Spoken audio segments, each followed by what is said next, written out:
Nabi Muhammad SAW memotivasi sholat berjamaah, pahalanya sekian banyak, terus dimotivasi ke masjid. Tidak ada satu sahabat pun. Dalam riwayat ini dikatakan, tidak ada yang takhalluf, tidak ada yang meninggalkan sholat itu. Tidak ada yang telat dalam masalah sholat. Tapi ini yang dimasukkan adalah meninggalkan.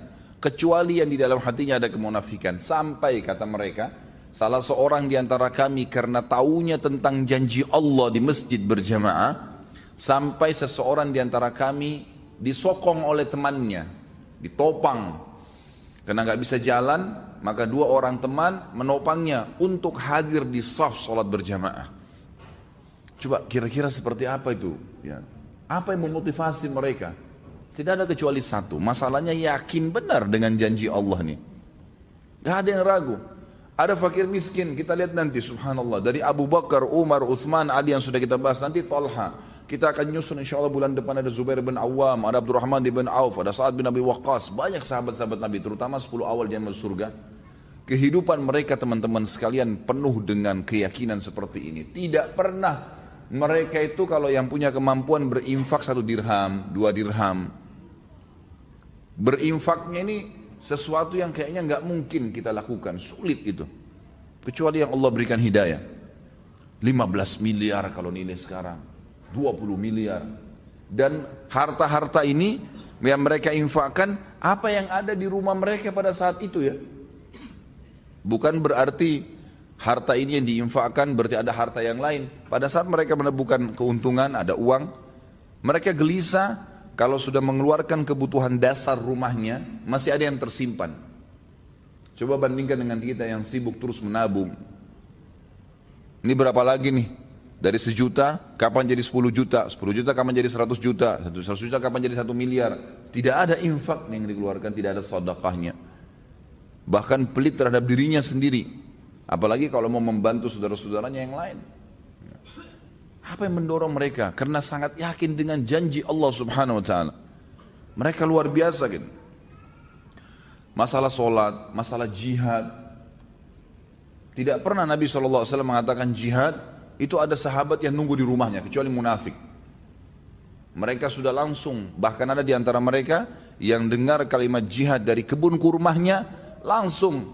Ya, cuman pulang ke rumahnya, nggak mandi, nggak apa gitu, langsung memakai baju pedang perangnya, membawa pedang dan perisainya, langsung hadir di depan masjid Nabi SAW. Kita kadang-kadang subhanallah hanya karena keringatan nggak jadi sholat jamaah di masjid. Bagaimana ini gitu? Ciri khas sahabat, mustahil mereka ketinggalan janji Allah. Karena prinsip dasarnya dalam masalah ibadah ikhwah dan akhwat sekalian, sekali kita ketinggalan ibadah itu, sulit sekali untuk mengulanginya. Saya sering sampaikan di pengajian saya. Kalau seandainya kita masbuk sholat subuh 1 rakaat, mungkin ada uzur, mungkin sakit perut, anggaplah, ketiduran, anggaplah.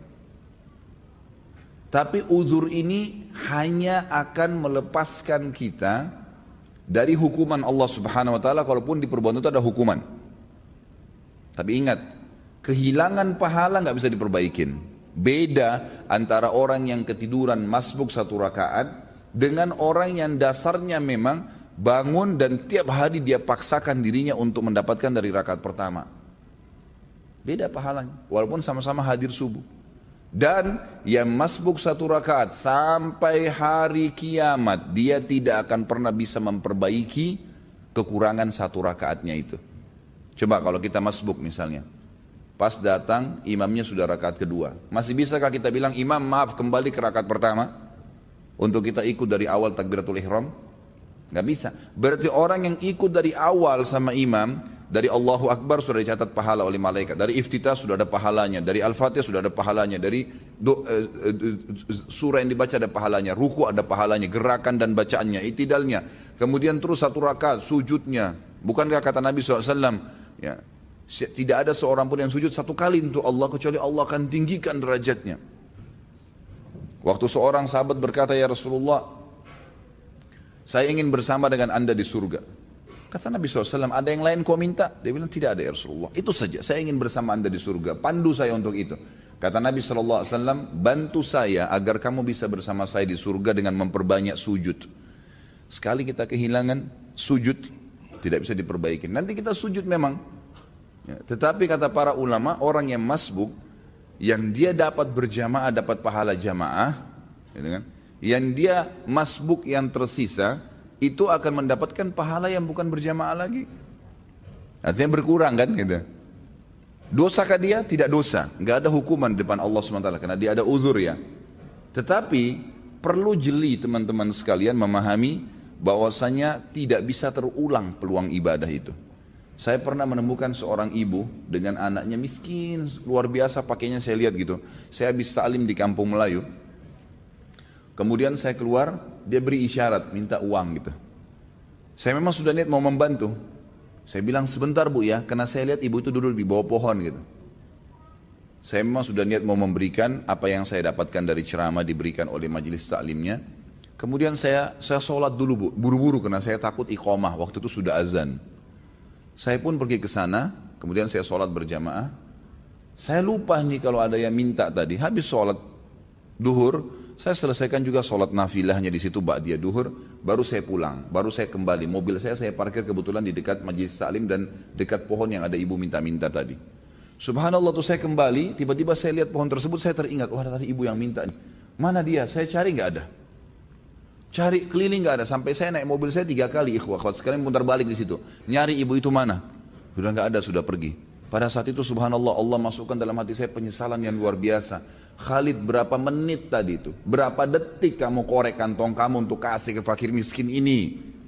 Sekarang dia sudah pergi, kamu mau dapat pahala dari mana dari orang ini lagi? 3 kali saya putar nggak ketemu sama orang itu. Semenjak itu ikhwah-ikhwat sekalian saya tidak pernah tunda. Kapan ada kesempatan tidak boleh ditunda. Karena ini tidak bisa terulang lagi gitu kan.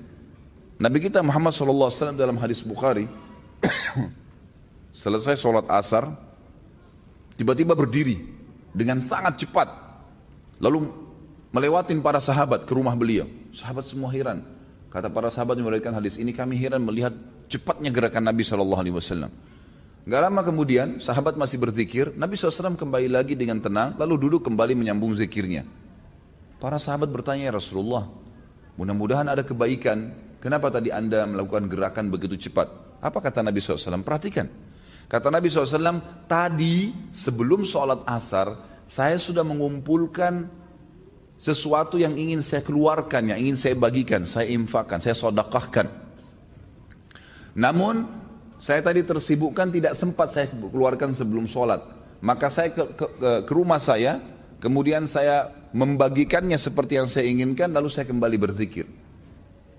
Jadi Nabi SAW pada saat lupa ingat langsung menyelesaikan, lalu kembali lagi berzikir. Bayangkan ya, bagaimana cepatnya Nabi SAW mengerjakan sebuah amal soleh. Jangan ketinggalan ikhwah-ikhwat sekalian. Puasa Senin Kamis, kenapa antum gak puasa nih? Saya masih bingung kenapa ada orang gak puasa. Antum mati kalau puasa. Alasannya hanya karena panas, alasannya hanya karena kantor. Lalu kapan panas itu hilang? Gak bakal hilang. Tapi sekali Senin antum gak puasa, maka di buku amal antum nanti sampai hari kiamat kosong dari puasa Senin tuh, rugi sendiri. Ini butuh sebuah keyakinan, ada janji Allah di situ. Dan maghrib gak kemana-mana, akan datang maghrib itu, akan datang maghrib. Kita akan buka puasa, Allah bukan menzalimi hambanya. Syaitan akan terus membisikkan dari pertama kita mau sahur atau bahkan mungkin tidak sahur, kamu tidak sahur nanti lemas. Itu semua godaan syaitan tepis. Manusia itu bisa hidup tanpa makan, tanpa minum minimal 3 hari. Tidak makan, tidak minum bisa hidup 3 hari. Gak usah antum khawatir gitu. Apalagi maghrib nanti sebentar, nanti sampai 5 detik, sedetik pun sebelum azan, syaitan masih godain supaya batalin puasanya. Dan dia akan kalah pada saat dengar azan, antum minum. Makanya kata Nabi SAW, "Lis-sha'imi farhatan." Orang yang puasa punya 2 kemenangan dan kegembiraan. Farhatun inda fitri, gembira yang dia dapatkan pada saat buka puasa. Di sini makna hadisnya bisa berarti kegembiraan pada saat dia minum karena hausnya hilang. Bisa kegembiraan karena dia berhasil mengalahkan syaitan. Dia akan dapat pahalanya. Wa farhatun inda liqa'i rabbi, dan kegembiraan pada saat dia bertemu dengan Tuhannya. Lagi lampu merah, lagi ada waktu lowong. Seperti antum sibuk membaca SMS, WhatsApp, BBM. Coba lowongkan di antara waktu-waktu antum sehari berapa kali buka HP. Baca Al-Quran. Baca Al-Quran. 5 ayat, 10 ayat. Coba lihat nanti jeda waktu saja antara azan dan iqamah. Atau jeda waktu lagi nunggu azan kalau antum lagi di kantor. Atau jeda waktu selesai pekerjaan, duduk sebentar, habis minum air. Coba lowongkan waktu. Antara minum air, hitung detiknya pakai stopwatch. Minum air, anggap 15 detik. 15 detik antum pakai baca Al-Quran. Coba lihat berapa ayat yang antum dapatkan. Baca. Kalau tidak kapan nih? Ingat, dalam ibadah harus dipaksakan. Baru bisa. Kalau kita tidak paksakan diri kita, tanda kutip, tidak paksakan sholat malam, tidak paksakan berpuasa, tidak paksakan bersedekah, tidak paksakan mengambil Quran dari rak atau membuka aplikasi Quran di HP dan dibaca, tidak paksakan menjenguk orang sakit, tidak paksakan hadir di majelis ilmu, tidak bakal pernah bisa. Karena syaitan selalu menghambat kita. Allah mengingatkan dalam Al-Quran masalah itu. A'udzu billahi minasyaitonir rajim walladzina jahadu fina lanahdiyannahum subulana. Orang-orang yang jahadu fina artinya berusaha memaksakan diri menuju ke perintah-perintah kami, jalan-jalan kami, meninggalkan larangan-larangan kami, maka kami akan pandu dia menuju ke jalan-jalan kami. Lanahdiyannahum subulana. Kami mudahkan mereka untuk mengamalkannya. Jadi ini butuh sekali pemahaman. Ini ciri khasnya sahabat, sangat yakin dengan janjinya Allah. Gak ada yang bagi mereka harus hilang kesempatan itu.